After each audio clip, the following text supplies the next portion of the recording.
Fraser कहते हैं कि जब मैं 8 साल का था तो मेरे घर के सामने एक फार्मर रहता था जिसका चिकन का फार्म था। पता नहीं क्यों मुझे ये बिजनेस बहुत अच्छा लगा। मुझे लगा कि इस बिजनेस में तो बहुत कम एफर्ट है, बस चिकन्स को खाना खाने के लिए खाना दो और उसके बाद उनके अंडे मार्केट में बेच दो। तो मैं ये सोचकर उस फार्मर के पास गया और उससे रिक्वेस्ट करी कि वो मुझे कुछ अंडे दे दे, और उस फार्मर ने हमें एक बॉक्स में काफी सारे अंडे फ्री में दे दिए। उसके बाद मैं अपने पेरेंट्स के पास गया और उन्हें अपना नया बिजनेस प्लान बताया कि इन एग्स को मैं हैच करूंगा जिससे मुर्गियां पैदा होंगी और जब वो अंडे देगी तो मैं उसे बेच दूंगा। तो मेरे पेरेंट्स ने सोचा कि ये छोटा सा लड़का इन अंडों को कैसे हैच करेगा, और वो ये सोच के इस प्लान को एग्जीक्यूट करने के लिए राजी हो गए। मैंने उस अंडे के डब्बे को अपने टीवी के ऊपर रख दिया। उस वक्त के टीवी एक बड़े डब्बे के शेप में आते थे और वो गर्म रहते थे। थोड़े दिनों के बाद उन डब्बे में से 4 अंडे हैच हो गए और उनके लिए हमने अपने गार्डन में एक छोटा सा घर बना दिया। इन चारों को हमने नाम भी दिए।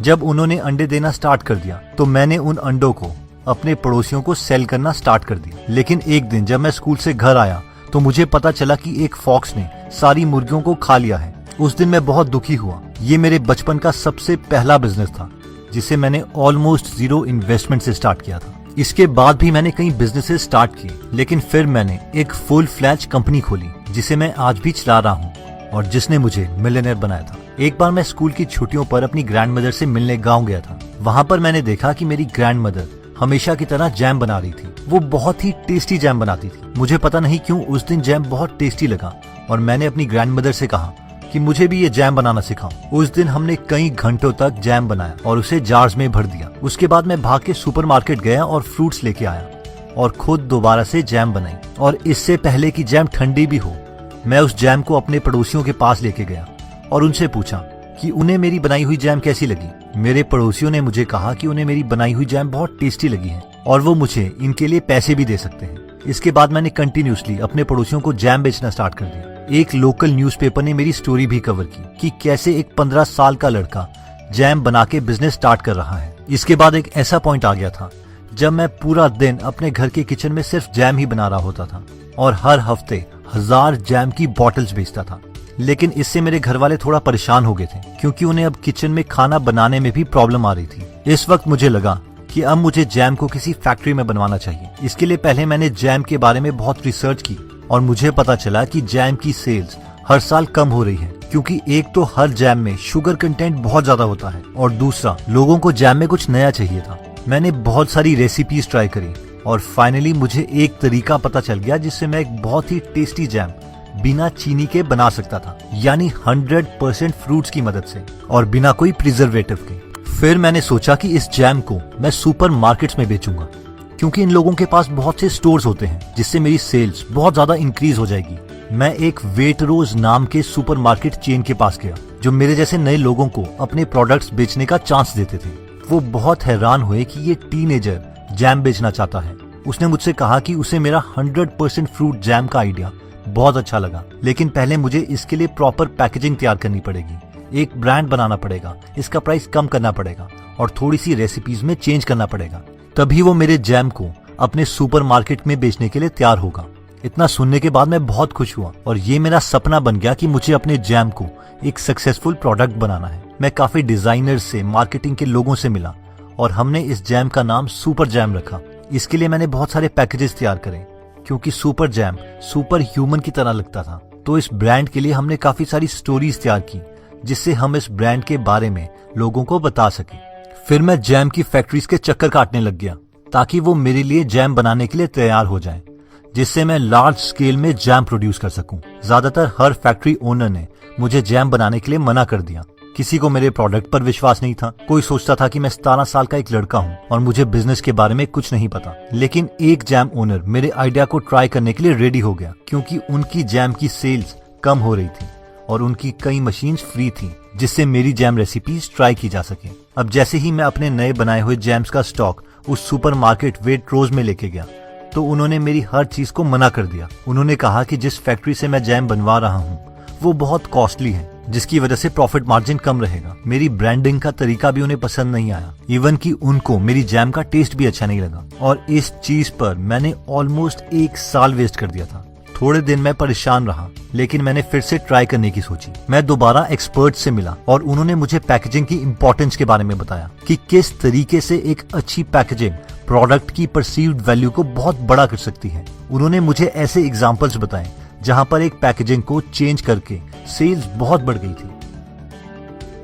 फिर मुझे ब्रांड के बारे में पता चला कि ज्यादातर लोग ये गलती करते हैं कि वो अपने प्रोडक्ट के बारे में 10 रीजंस देना चाहते हैं जिसकी वजह से कस्टमर्स उनका प्रोडक्ट खरीदें। लेकिन बेटर ये है कि सबसे बेस्ट रीजन लो और सिर्फ वो ही एक रीजन बार बार अपने कस्टमर के सामने बोलो, और यही रीजन आपके प्रोडक्ट में भी दिखना चाहिए। मुझे भी मेरी जैम का बेस्ट रीजन पता चल गया था और वो था 100% फ्रूट। That's it, 100% fruit. इसके अलावा मैंने अपने प्रोडक्ट में कुछ ऐड करने की कोशिश नहीं की। मैंने दोबारा से एक नए फैक्ट्री ओनर को ढूंढा और नया प्रोडक्ट ट्राई किया। मैं दोबारा सुपरमार्केट गया और उन्हें अपना प्रोडक्ट और उनकी कॉस्टिंग और मार्जिन्स के बारे में एक्सप्लेन किया।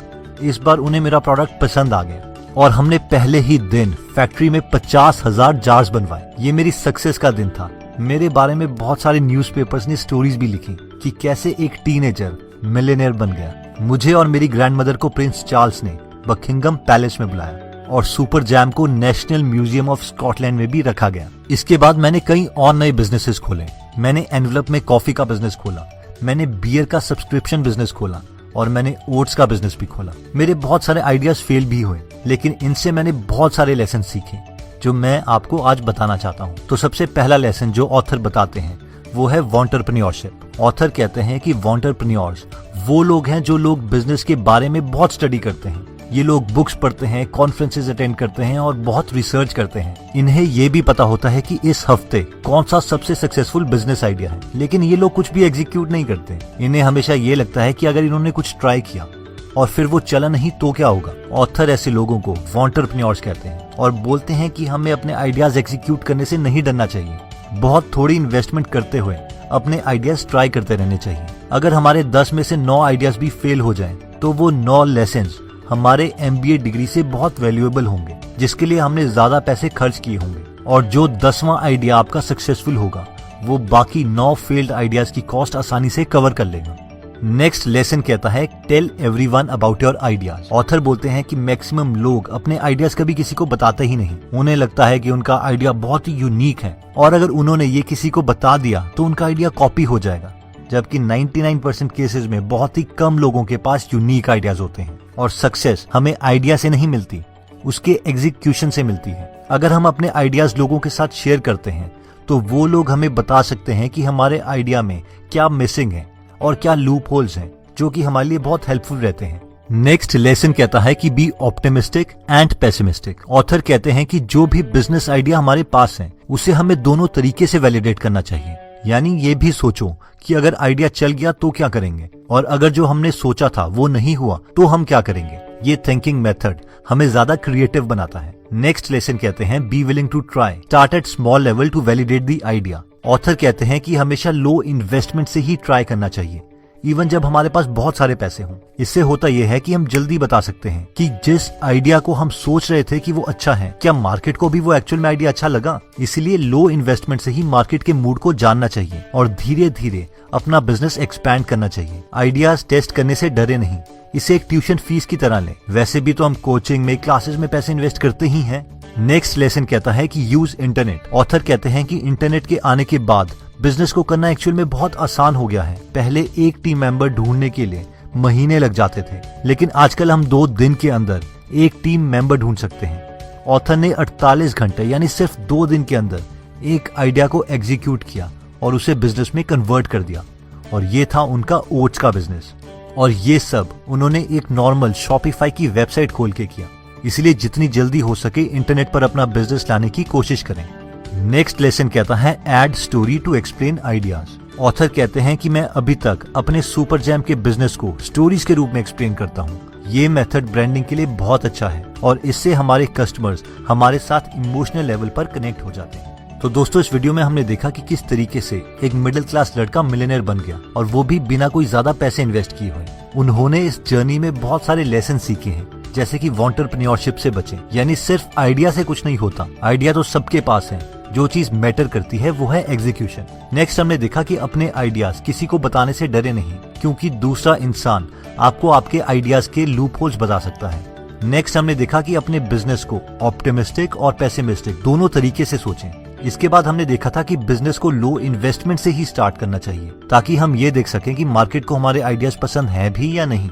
और जब बिजनेस चलने लगे तो बिजनेस से ही कमाए हुए पैसों को इन्वेस्ट करें।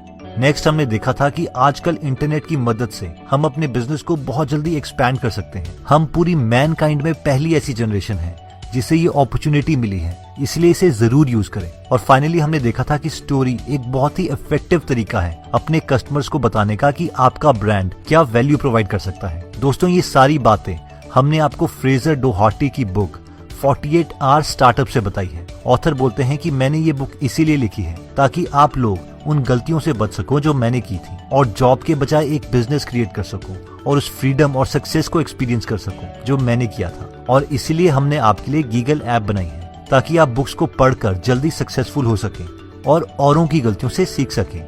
इस ऐप में आप बहुत सी बिजनेस बुक्स की समरीज फ्री में सुन सकते हैं और पढ़ सकते हैं, जैसे कि rich dad poor dad, lean startup, $100 startup, 4 hour work week, rework, influence, Steve Jobs, who moved my cheese, story branding and many many many more. तो अगर आप फ्री में हिंदी ऑडियो बुक समरी सुनना चाहते हैं तो डिस्क्रिप्शन में दिए हुए लिंक पे जाके आप हमारी गीगल ऐप डाउनलोड कर सकते हैं।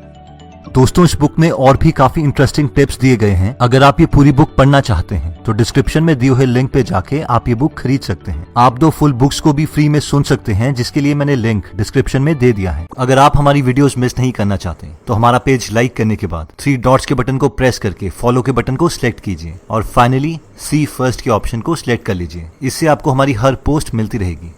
जय हिंद।